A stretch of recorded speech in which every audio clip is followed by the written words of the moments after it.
Bismillahirrahmanirrahim.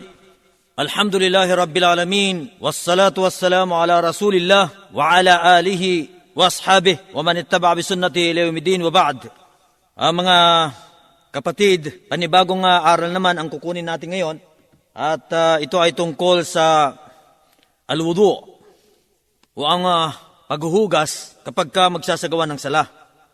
Ang wudu ay ang paghuhugas sa ilang parte ng katawan tulad ng kamay, ng braso, ng mukha, ng ulo at paa.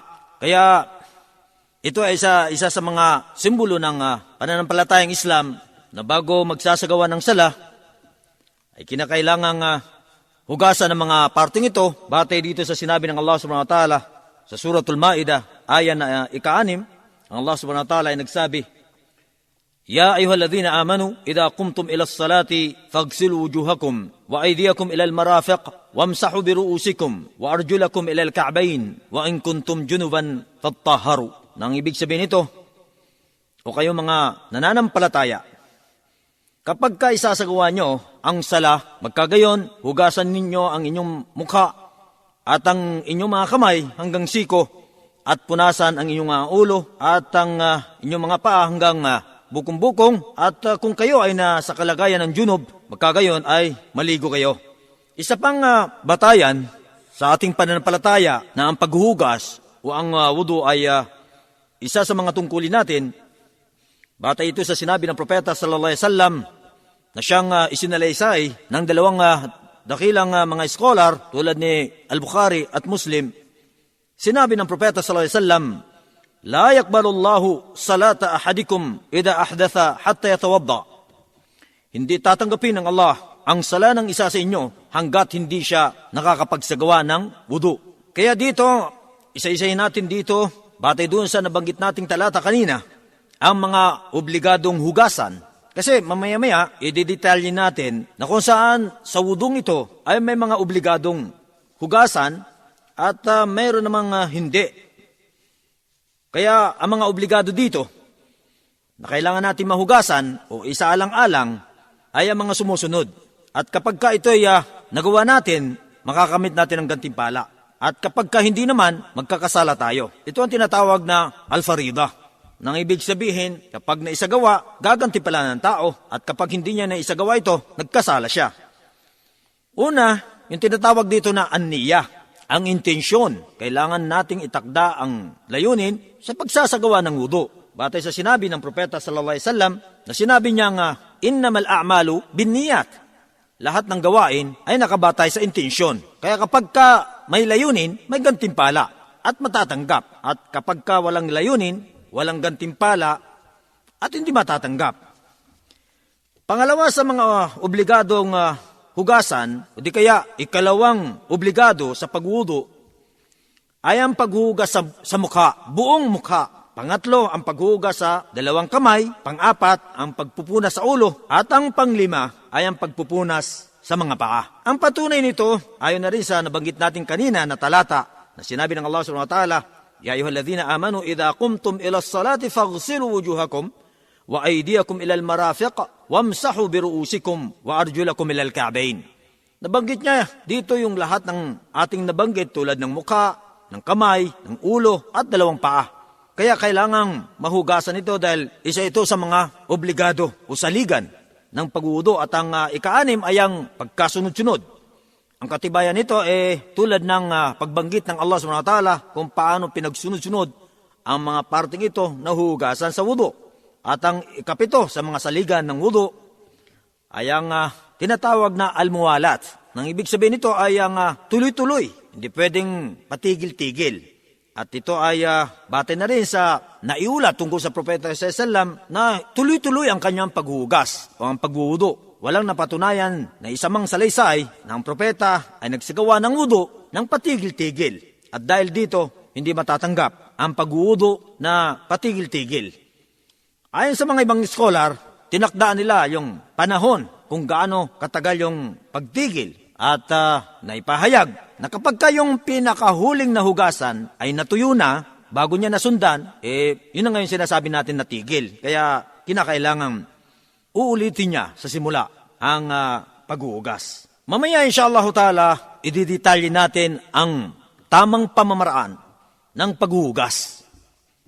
Nang sa gayon ay para sa ating mga kapatid na hindi pa gaanong mahusay sa pagsasagawa nito ay malaman ang tamang pamamaraan ng paghugas ng propeta sallallahu alaihi wasallam upang maging katanggatanggap ang ating mga isinasagawang pagsasala. Kasi kapag kayong wudu hindi tama, wala na. Hindi na rin tama yung sala. Kahit pa man sabihin natin na yung tao ay sumusunod o nagsasala sa masjid at masasabi nating walang pagkakamali dahil nga siya ay sumusunod sa imam, pero kung hindi tama yung kanyang pagwudu, hindi matatanggap at hindi natin ipangatuwiran ng dahilan ay dahil sa kawalan ng kaalaman, dahil ipinagutos sa atin na kailangan nating alamin yung mga pangunahing tungkulin natin sa Allah. Kaya masisisi tayo kapag tayo nagsasala ng hindi naaayon sa paraan ng propeta sallallahu alaihi wasallam. Kasi nga sinabi ng propeta sallallahu alaihi wasallam tungkol sa sala, "Sallu kama ra'aytumuni usalli." Isagawa niyo ang sala ng tulad ng nakikita niyo ang pagsasagawa ko. Kaya kinakailangan pag-aralan natin at kailangan din magtanong tayo sa mga nakakaalam. Ang isusunod nating lilinawin dito ay ang tungkol sa syurut al-wudu. Ang mga kondisyon ng wudu. May mga kondisyon, kaya nga sinabi natin kapag hindi na isaalang-alang, ang mga kondisyon na ito, walang halaga yung pag-wudu, walang saysay. Kaya una, al-Islam. Ang ibig sabihin nito ay ang pagiging Muslim ng tao. Kasi kapag nagwudu yung tao na hindi Muslim, walang halaga yung pag-wudu niya. Kahit pa man sabihin natin na nasa tamang pamamaraan ng wudu, pero dahil nga wala siyang pananampalataya sa Islam, walang halaga. Pangalawa, yung al-aql. Ang ibig sabihin, may matinong pag-iisip ang tao. Dahil yung bata na wala pa sa wastong katinuan o pag-iisip, at gayon din naman kahit pa man sabihin natin na matanda pero wala sa tamang pag-iisip, hindi rin tinatanggap yung ginagawa nila kasi hindi sila nasasaklawan ng kautusan. Ang matanda na wala na sa tamang pag-iisip at yung bata na wala pa sa wastong pag-iisip, hindi na isusulat ang mga nagagawa nilang mabuti o kasalanan dahil ito'y napapalampas sa kanila dahil nga sa kakulangan o kawalan ng wastong pag-iisip. Kaya ang ibig sabihin nito na kung sakaling hindi nila naisagawa, wala silang pananagutan. Walang pananagutan ang isang bata kung magsasala ng walang wudu. Halimbawa, katulad ng isang magulang, isinama yung anak, walang kasalanan siya, bata O di kaya, magsasala yung ulyanin na, walang wudu. O di kaya, matanda nga pero wala naman sa tamang pag-iisip. Sasabay sa mga nagsasala, walang wudu, wala siyang kasalanan. Hindi katulad ng tao na nasa wastong pag-iisip na magsasala ng walang wudu, kasalanan at hindi matatanggap yung kanyang sala. Pangatlo, yung tinatawag na an-niyah. Ang niyah, kinakailangan itakda ang intensyon. Tulad nga na nasabi natin kanina, sinabi ng propeta sallallahu alaihi wasallam, "Innamal a'malu binniyat." Kaya kapag ang isang gawain o itong wudu na ito ay hindi natin na itakda ang ating intensyon o layunin, sa pagsasagawa nito bilang pagsunod sa Allah subhanahu wa ta'ala, hindi matatanggap yung wudu. Kaya wala ring halaga yung sala kung sakaling nakapagsagawa ng sala na hindi maayos yung kanyang wudu. Pang-apat, kinakailangan yung intensyon na yun ay mananatili hanggang sa pagtapos ng wudu. Kasi kapag natigil yung kanyang intensyon, halimbawa, katulad, nasa kalagitnaan siya ng pagwudu niya, naisip niya o naisa puso niya na ititigil niya dahil meron siyang dapat gawin. Dito, sira yung wudu. Kaya ang ibig sabihin nito na sinasabi natin pang-apat na kondisyon ng wudu, mananatili yung kanyang intensyon sa pagsasagawa ng wudu hanggang sa katapusan ng kanyang pagwudu. Pang-lima ay ang paglilinis. Kailangan natin maglinis ng tubig o di kaya kung walang tubig, yung mga matitigas na bagay tulad ng papel o di kaya tissue at mga katulad nito. Pero mas mainam talaga yung tubig kung pwedeng gamitin at may tubig. Hindi kasi matatanggap yung wudu. Halimbawa, umihi yung tao, hindi siya naghugas ng tubig. Kahit patama yung pagwudu niya, hindi matatanggap. O sasabihin natin, wala nga tubig. Mayroon naman papel o di kaya tissue. Hindi siya nagpapel at hindi siya gumamit ng tissue. Hindi matatanggap. Kasi kinakailangan may isaalang-alang natin yung kalinisan, kalakip ng ating pagsasagawa sa mga ganitong uri ng mga gawain. Ika-anim yung kalinisan ng tubig. Kailangan malinis yung tubig. Hindi pwede yung maruming tubig. Katulad halimbawa, yung tubig may amoy na, mabaho. Dahil nga, may nahulog na daga. Hindi na pwedeng gamitin yung tubig na yun, marumi na yun. Di kaya, katulad, halimbawa, nagbago na yung kulay. Di kaya, yung lasa. Ito mga katangian ng tubig na ito, na kapag ka ito'y nagbago, hindi na pwedeng gamitin yung tubig. Kasi, ang kailangan yung likas na tubig tulad ng tubig ng dagat, ng ulan, ng balon, ng ilog. Alam natin kung ano yung kalikasan nito Kaya kapag ka nagbago, yung amoy, yung lasa, yung kulay, hindi na pwedeng gamitin ito sa pagwudo. Kaya kailangan tsakin natin na yung ginagamit natin na tubig ay malinis. Dahil ito ang siyang pinuguto sa atin ng Allah subhanahu wa ta'ala kung bakit tayo maglinis bago tayo magsagawa ng ating mga tungkulin. Kung yung ginagamit natin panlinis ay marumi, hindi tayo naglilinis. Ikapito, yung pagtanggal ng mga nakakapigil sa pagdatal ng tubig sa katawan o sa mga parte ng katawan na kailangan natin hugasan. Halimbawa, tulad ng pintura. O di kaya sabihin natin yung lotion, itong kadalasan na ginagawa ng marami sa atin, yung paglulusyon. Halimbawa, bago nagwudo, nakapaglusyon siya. Alam natin, yung lotion, hindi sasayad yung tubig Dahil yun ang pumipigil, yung lotion na yon sa pagdatal ng tubig sa balat. Kaya kinakailangan alisin mo na yon bago magwudo. At dahil kapag hindi ginawa yon, wala, hindi matatanggap yung wudo. Ikawalo na kondisyon ng wudo, yung tinatawag dito na pagpasok ng oras. Ito'y ibig sabihin ng pagpasok ng oras. Ito yun sa karapatan ng isang taong may karamdaman. Kasi yung wala namang karamdaman, pwede naman siya magwudo ng kahit pa wala sa oras May tao na gustong-gusto niyang tuloy-tuloy yung kanyang kalinisan sa pamagitan ng wudu. Sa tuwing nasisira yung kanyang wudu, siya ay nagwudu ulit. Gusto niya, halos 24 hours, siya ay nasa wudu. Pero tinutukoy natin dito na isa sa mga kondisyon ng pagwudu ay yung pagpasok ng oras at ito ay sa karapatan ng isang taong may karamdaman na lagi nang may problema ang kanyang kalusugan. Katulad halimbawa, yung isang lalaki o babae na lagi nang may lumalabas sa kanya na marumi, kailangan pagpasok ng oras, sigurado niyang maglinis siya at magwudu. Yun ang ibig sabihin dito. Ang isusunod natin dito ay ang tinatawag dito na sunanul wudu. Ang mga sunna sa wudu. Una, yung tinatawag na as-siwak.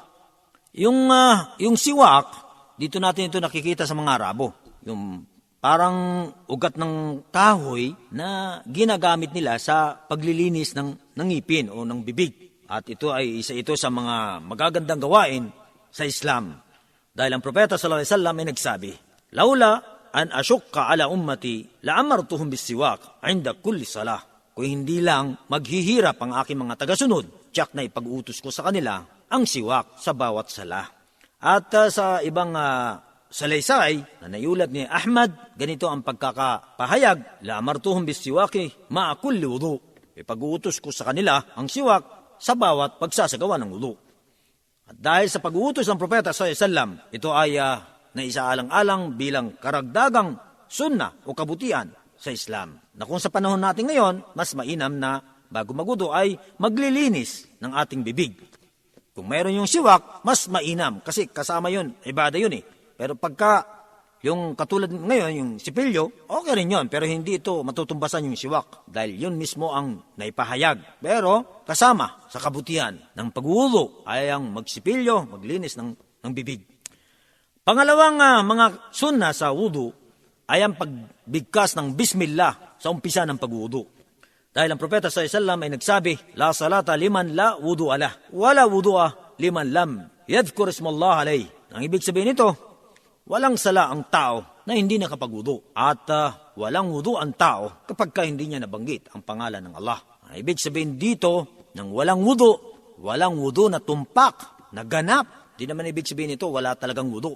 May wudu pero hindi kumpleto. Hindi ganap. Kapag hindi nakapag-bismillah sa umpisa, yung tao, bago magwudu. Kaya, sinasabi natin na ang bismillah ay sunnah. Kung ito ay nasa labas ng kubeta, dahil kung sa loob ng kubeta o banyo, hindi pwedeng sumambit ng anumang ngalan ng Allah subhanahu wa ta'ala. Pero sa labas ng kubeta, ito yung sinasabi natin na sunnah. Sa loob, bawal.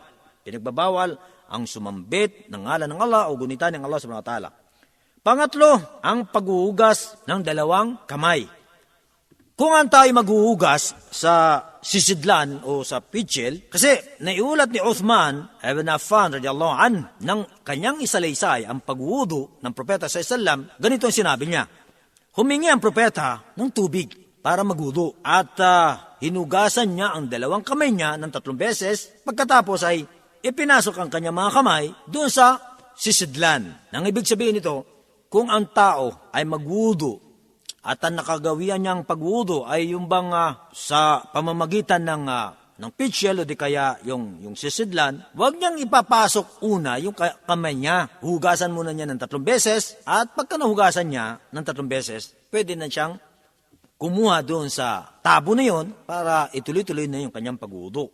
Pang-apat, ang pagmumug at ang pagsingot. At mas mainam na maigi ang pagmumug at pagsingot kung hindi naman nagayo ng isang tao. Dahil sinabi ng propeta sallallahu, wabalig fil istinshaq illa an yakuna o an takuna saiman. At kinakailangang lubus-lubusin ang pagsinghot, maliban na lamang kung ang tao ay nagayuno. Kaya kasama na yung pagmumug at pagsingot at pagsinga sa paghuhugas ng mukha. Panglima, sa mga sunna ng wudu, ay yung pinapahiran, yung makapal na balbas. Pagka makapal, yung balbas, kailangan pahiran ng lahat ng bahagi nito. At kung kokonti na naman,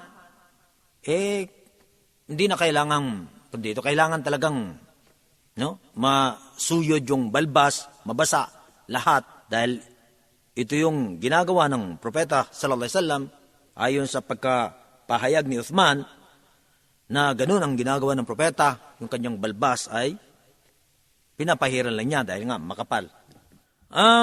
Ika-6, yung paghilod ng kondito, yung mga kamay at paa, hilurin yon. Dahil ang propeta sallallahu alaihi wasallam, sinabi niya, idha tawadda'ta fakhallil asabi'a yadayka wa rijlayk. Kapag ikaw ay nagsasagawa ng wudu, kailangan mong hilurin ng gusto ang iyong mga kamay, mga daliri ng kamay at paa. Ika-7, yung lagi nang iuna yung kanan bago ang kaliwa. Sa kamay at paa, dahil si Aisha, ang asawa ng propeta sallallahu alaihi wasallam, ay nagulat tungkol sa kaugalian ng propeta sallallahu alaihi wasallam sa lahat ng kanyang mga ginagawa. Lagi nang inuuna ang kanan bago ang kaliwa. لحديث عائشة رضي الله عنها كان النبي صلى الله عليه وسلم يعجبه التيمم في تنعله وترجله وطهوره وفي شأنه كله متفق عليه.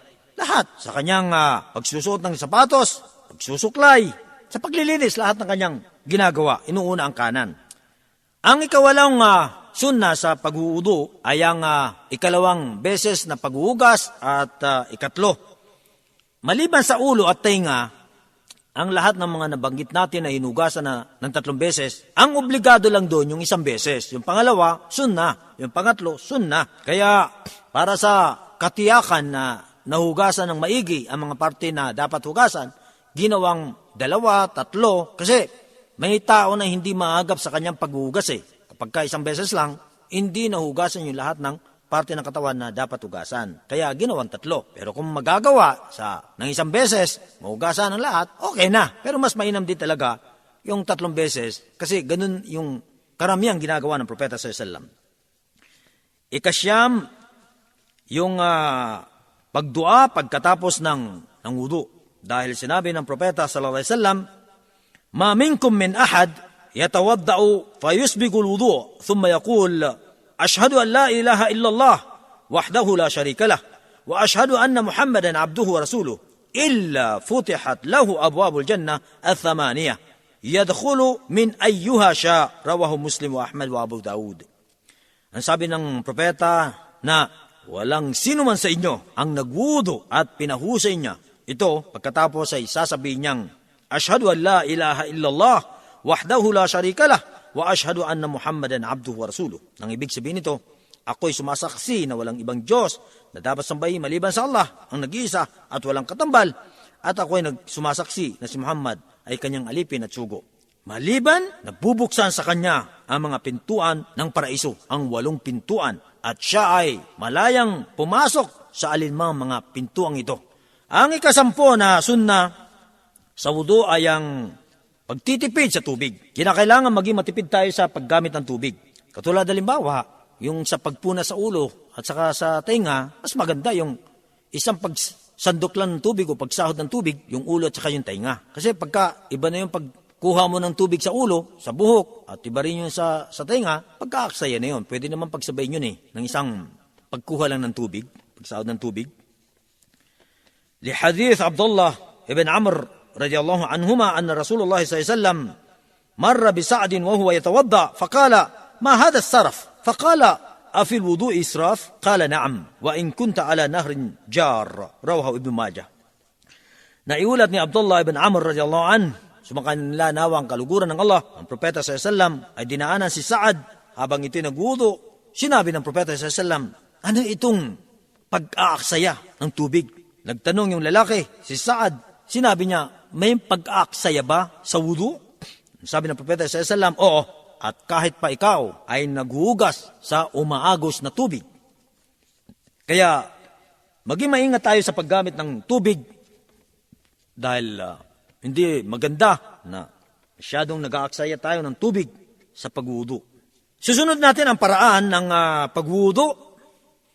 Ang wastong pagwudu ay kinakailangang itakda muna natin ang intensyon at hindi ito binabanggit, hindi isinasa puso. Pagkatapos ay sasambitin natin yung Bismillah.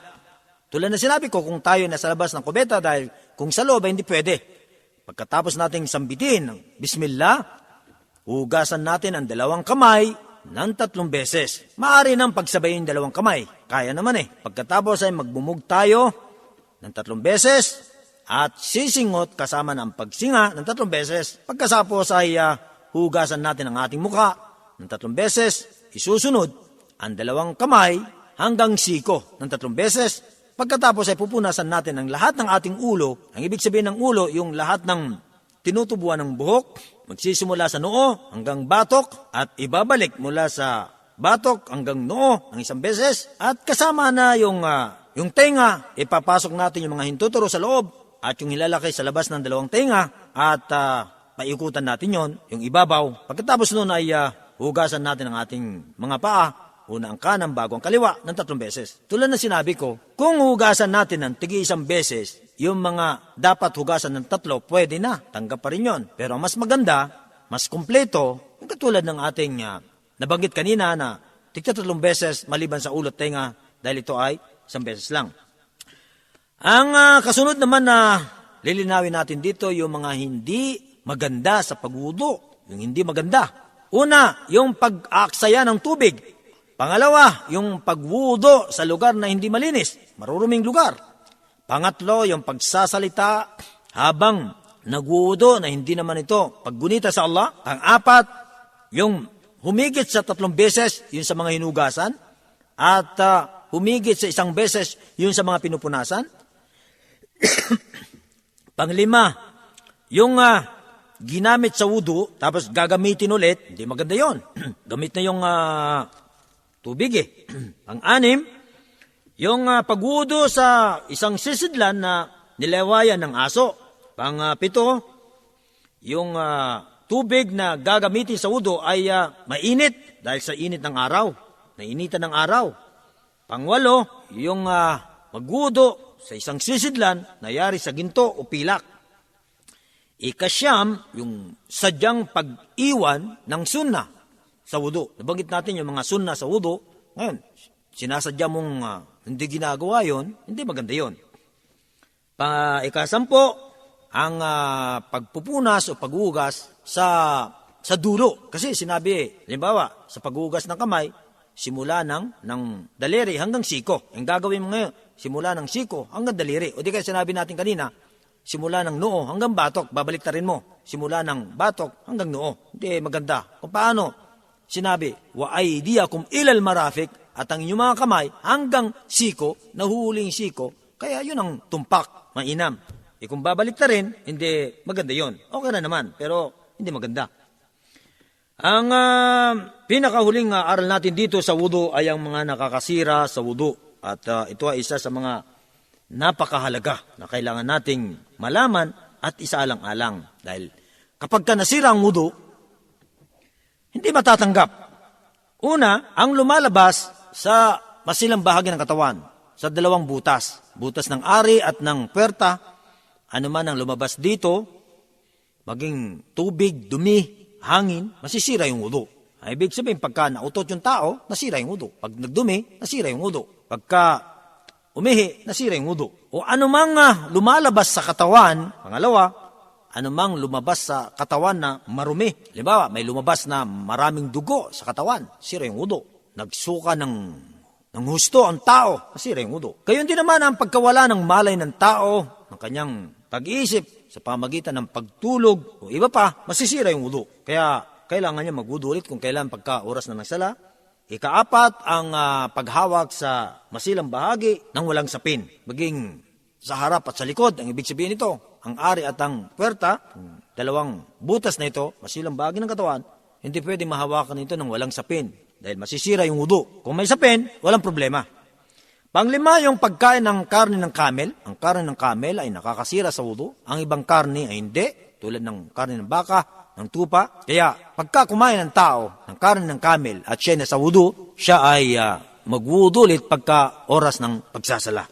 Dahil ito ay napatunayan sa Propeta sallallahu na ipinag-utos niya ang pagwudu sa sinumang kumain ng karne ng camel. Samantala sa ibang karne, ay hindi na niya ipinag-utos. Assalamualaikum warahmatullahi